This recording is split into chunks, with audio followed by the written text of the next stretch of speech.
Selamat, selamat berjumpa kembali. Minggu Paskah, kebangkitan Kristus, sumber iman dan pengharapan kita. Bapak Ibu saudara-saudariku yang terkasih, hari ini kita merayakan kebangkitan Tuhan. Pesta Paskah adalah pesta terpenting dalam seluruh tahun liturgi. Pesta cahaya, pesta kemenangan.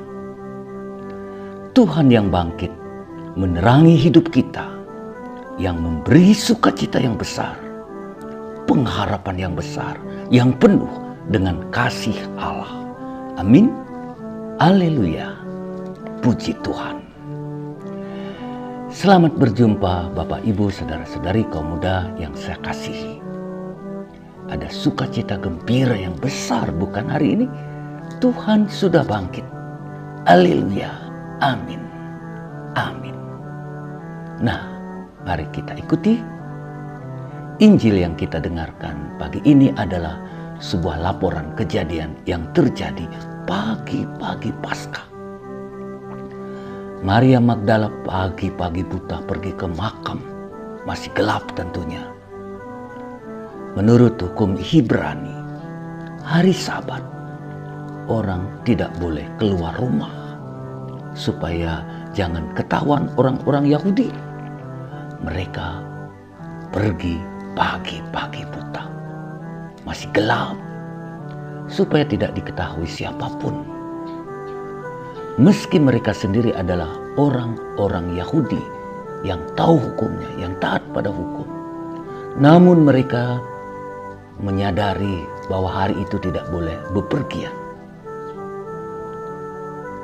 Apa yang mengeraskan hati mereka untuk pergi ke makam?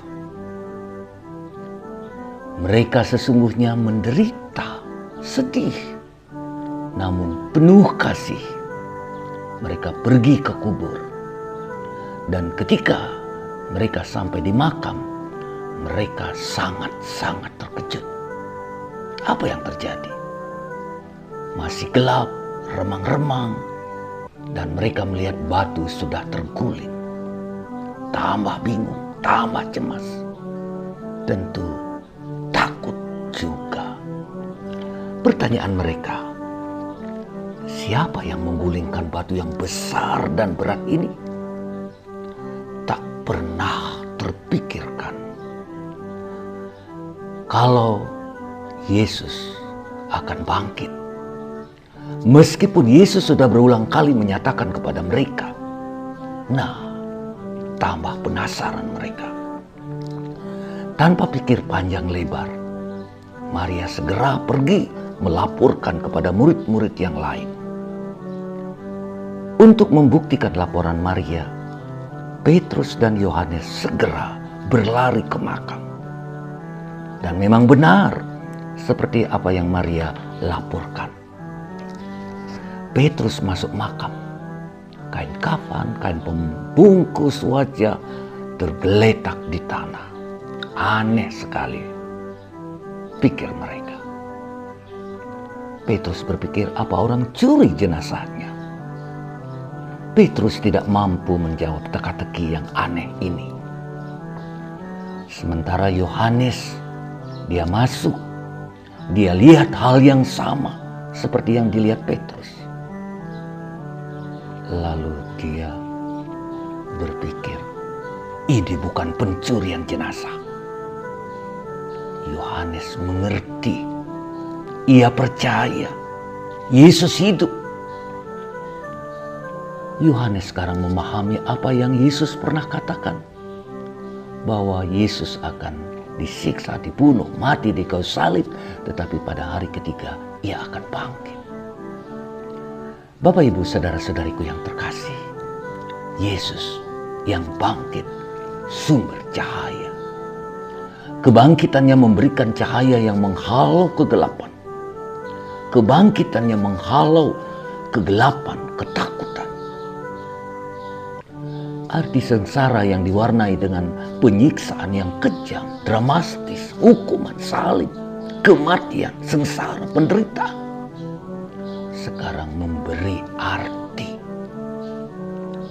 Yesus yang hidup penuh sengsara, namun dengan setia dan penuh kasih menerima hidup baru.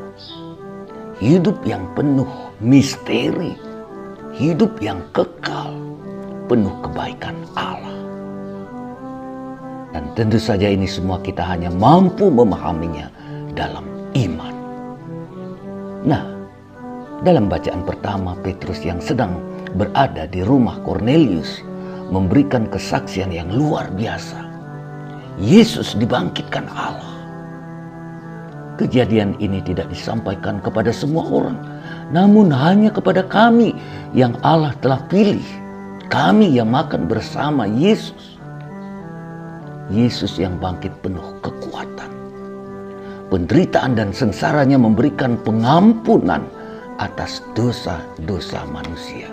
Luar biasa Bapak Ibu, luar biasa. Amin. Nah, Paulus sekali lagi menegaskan bahwa kebangkitan Kristus memberi makna pada hidupnya. Kita bangkit bersama Kristus. Dan Paulus kemudian tegaskan melalui baptisan yang kita terima, kita disatukan bersama Kristus. Kematiannya juga menyatukan kita dengan kematiannya. Hidup Kristus yang bangkit sudah masuk dalam hidup kita. Dengan kebangkitan Kristus, kita tidak semata-mata hidup duniawi saja. Kita sekarang bangkit bersama Kristus. Nah, apa konsekuensinya? Paulus katakan, carilah perkara-perkara yang di atas, perkara surgawi, perkara rohani. Apa saja perkara-perkara surgawi itu? Ya, tentu saja hidup dalam iman, bersatu dengan Kristus yang bangkit, hidup dalam pengharapan, hidup dalam kasih. Nah, bagaimana konkretnya?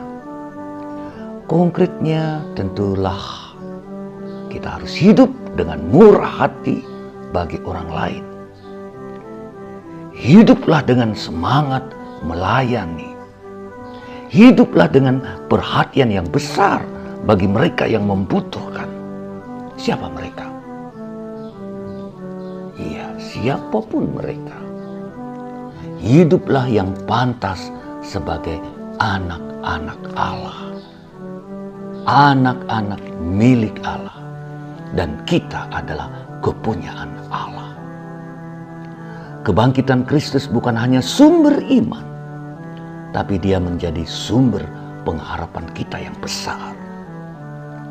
Nah, Bapak Ibu, saudara-saudariku yang terkasih, dari tempat ini saya masih di Kendari, Kabupaten Konawe. Saya mengucapkan kepada Anda semua, para pencinta firman Tuhan, renungan misi SPD Indonesia, selamat Paskah. Semoga kebangkitan Kristus menerangi hidup iman kita. Dan semoga dengan peristiwa kebangkitan dan terutama setelah kita memperbaharui janji baptis kita tadi malam, kita sungguh-sungguh hidup dari iman. Kita bersatu dengan Kristus. Kita memiliki kekuatan untuk melawan apa saja yang menghalangi kita untuk beriman. Nah, salam untuk Anda, berkat Tuhan untuk Anda. Saya Romo Agus Inyoman Murtike, SPD, dari Kendari, Sulawesi Tenggara. Sampai jumpa nanti.